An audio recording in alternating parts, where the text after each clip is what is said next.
اعوذ بالله من الشیطان الرجیم بسم الله الرحمن الرحیم. زه یم ستاسو ورور فضل وهاب سواتي، یو ځل بیا ستاسو سره نیغ په نیغه مخاطب یم. امید لرم چې تاسو به ښه خوشحاله به او د ژوند په مزو کې به. ملګرو، د کراچۍ د امبیسۍ په حواله د سره یو میسیج ریکارډ کول غواړم د نوو ویزو په حواله او کومې ویزې چې په پاسپورټونو باندې لګېدلي په دغه حواله باندې ډیر ملګري پوښتنه کوي، میسیجونه کوي، ټلیفونونه کوي. نو که کوم ملګرو ته مونږ ونه رسو نو ما یې د دې دپاره یو میسیج ریکارډ کوم چې ټول ملګري دا میسیج واوري او ځان په دې خبره باندې پوهه کړي.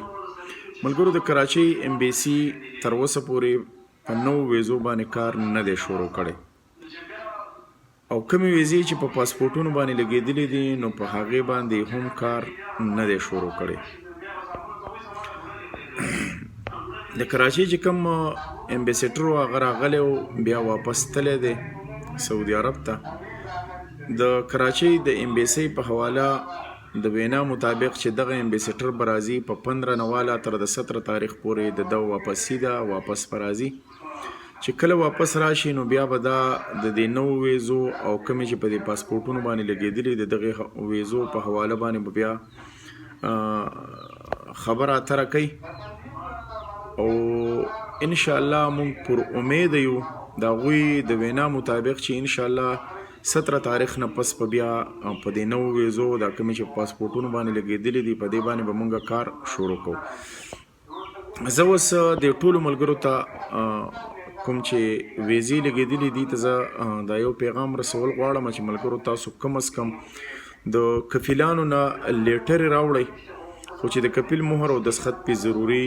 د چا چې خاص ویزې نو چې هغه د کفیل مهر او دستخط او وزارت خارجیه نه دوی لیټر راوړي. بیا چې کوم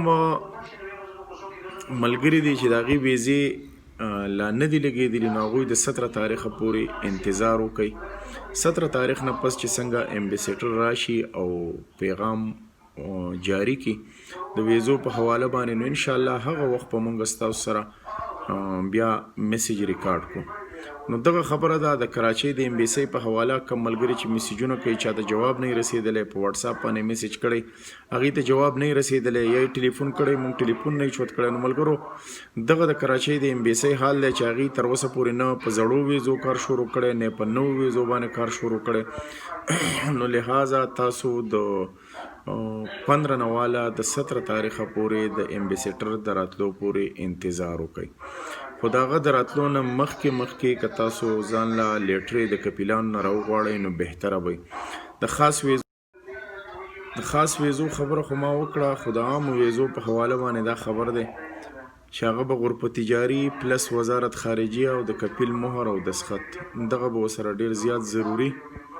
دوی دغه پیپرې تیارې کړي څنګه چې د کراچۍ امبیسي کار شروع کړي نو بیا به هغه وخت تاسو ته څه تکلیف نه وي، نه به د ورګې څه تکلیف وي، نه به د انتظار څه تکلیف وي.